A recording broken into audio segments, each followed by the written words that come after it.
We'll use the Lodge 4-in-1. I will use my larger skillet. The lid to the new outdoor Dutch oven, same size, so be able to use that.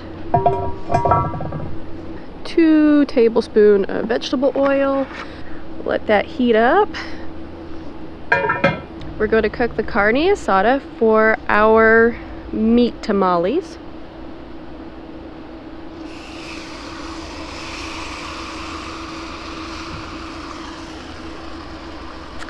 Seven minutes on each side. The meat is marinated in beer in addition to the marinade it was already in when I got it at the grocery store.